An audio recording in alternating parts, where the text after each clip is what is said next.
When your ASUS ExpertBook L Series turns on but the screen stays black, these repair methods can restore normal startup. We will troubleshoot Windows, repair boot issues, and recover the system using advanced recovery features. A lot of errors pertain to this problem, and we're going to go ahead and jump into what should hopefully be a pretty straightforward process, guys. And we're going to go ahead and jump right into it. So first thing I'd recommend doing would be to actually go ahead and boot to the troubleshooting utility on Windows 11. So if you do a hard power off 3 times in a row, Windows should automatically attempt to launch the startup repair utility. And if it doesn't find anything, it will give you the option to select advanced settings, in which case it will take you to a screen that looks like this. Now, if it does not take you to a screen that looks like this, or you're unable to get to that, you can also download the Windows 10 Media Creation Utility, or Windows 11. They probably will make a creation utility for Windows 11 at some point. And it doesn't really matter. You can actually run the Windows 10 utility on Windows 11 as far as I'm aware. And you should be able to run the troubleshooting utilities built in within it. So you just would go ahead and download it to an ISO file and then burn it to a DVD or USB. It'd have to be about 4 gigabytes or more. It couldn't be a small USB flash drive, and it couldn't be a CD. It'd have to be a DVD. And then you boot your computer from it. So depending on the computer manufacturer, you'd have to tap a different key on your keyboard in order to launch that menu, in order to select what boot drive you want to go off of. So it could be anything between the escape key, F2, F8, F12, for example. And those are the function keys on the top of your keyboard. So you may have to just do a little bit of trial and error. Shouldn't take you more than a couple minutes. Googling it would probably be best before you even begin. But anyway, we're ready to go ahead and jump right into it. So we're on the choose an option page. So these will look very similar whether you're booting from it directly within Windows itself, or if you're plugged in a USB flash drive with the media creation utility installed and you selected the recovery option. So when you are setting up your Windows 11 installation or Windows 10, depending on the drive you're using, there should be an option to repair your computer in the bottom left corner of the dialog window, one of the first screens that comes up. You go ahead and select that, and then it would take you to a troubleshooting screen like you see here. And you want to go ahead and select troubleshoot, reset your PC, or see advanced options. And then there are going to be a whole bunch of options in here that we're going to explore in today's video. The first one, we're going to actually go underneath advanced options and then select startup repair, fix problems that keep Windows from loading. So go ahead and select that first.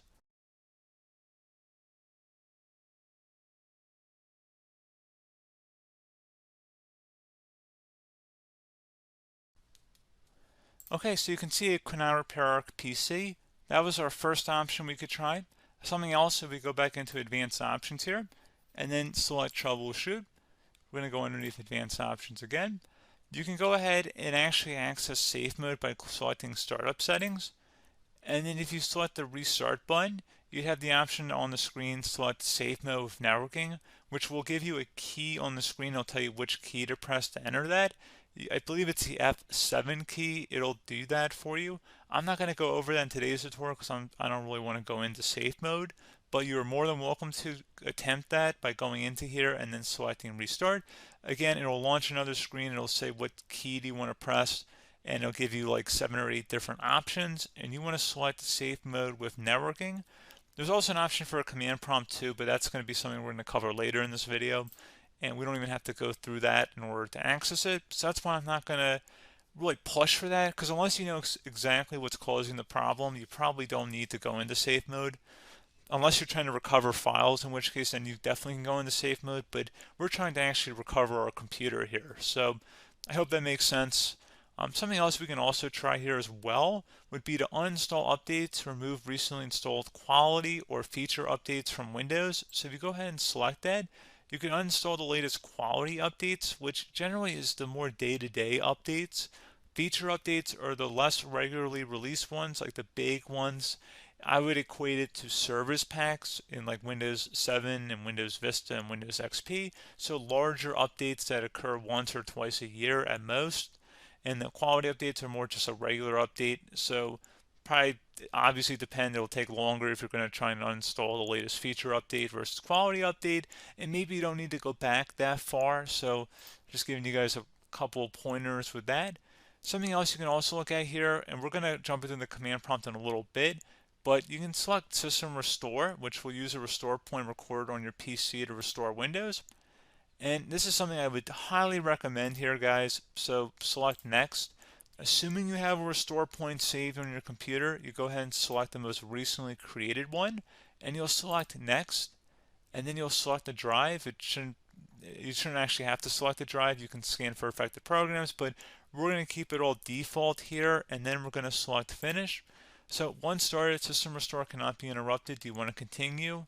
I think we're going to select yes. I don't think we have anything better to do on our computer right now, so just give it a moment here to initialize. It will take a couple minutes to run, obviously depending on how large your hard drive is and how much is saved on the System Restore point.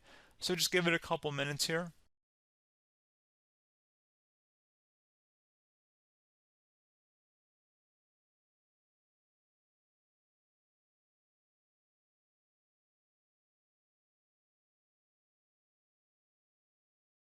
Okay, so you can see the system has been restored successfully. We're going to go over a couple different methods in addition to that if that did not work. So I'm just going to pause the video and we're going to start back on the recovery screen that we started with. Okay, so a couple other things we can try here too. If you go back into troubleshoot, you can select reset your PC, while you choose to keep or remove your personal files and then reinstalls Windows. You can select to keep my files, which will remove apps and settings but keeps your personal files. You can also select remove everything, which will remove all of your personal files, apps, and settings. So this is more of a factory reset, the second option here. First option, it should not delete all of your personal files. However, it will pretty much clear most of your programs. And keep in mind, there's no guarantee that your information, number one, is even still available and easily recoverable on your computer to the point that you actually would be able to recover anything.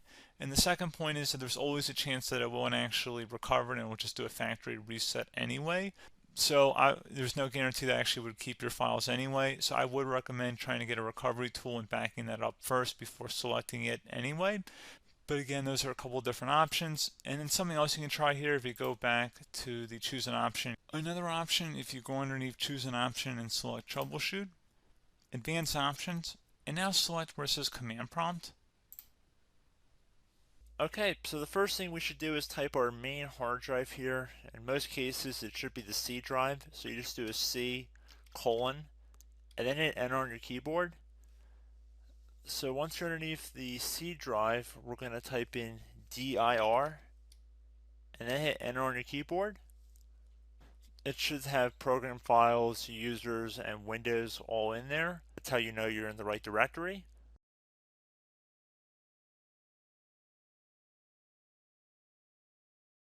In some cases, it might be the D drive as well, so just keep that in mind.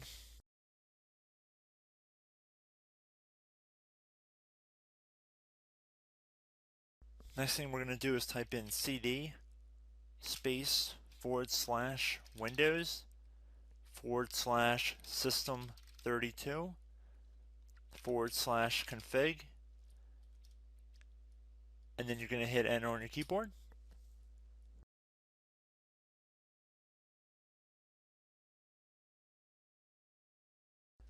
So now you're going to type md space backup.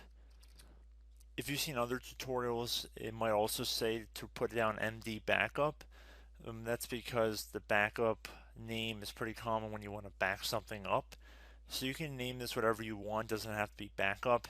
So if you've already made a backup folder in the past, you could do backup 1, for example. So once you're done setting the name you want the backup to be called, hit enter on your keyboard again.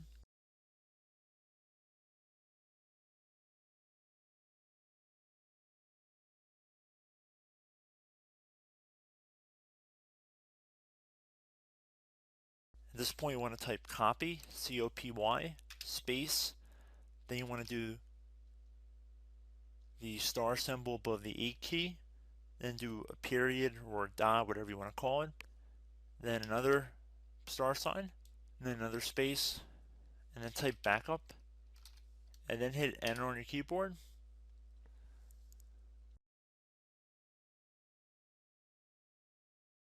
Now you want to type cd reg back, reg BACK, and then hit enter on your keyboard. So now that we are under the reg back, so now you want to type DIR again, and then hit enter.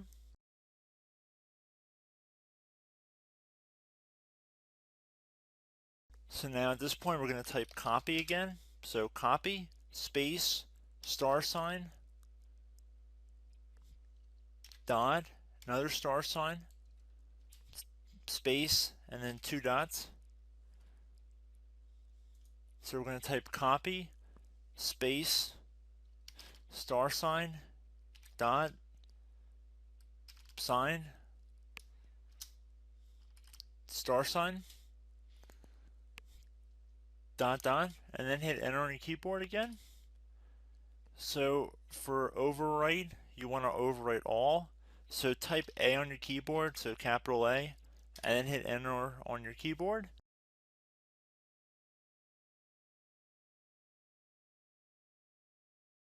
So at this point, you should be good to go. You can close out of the command prompt window, and if you accidentally continue to Windows 10, you should be all set.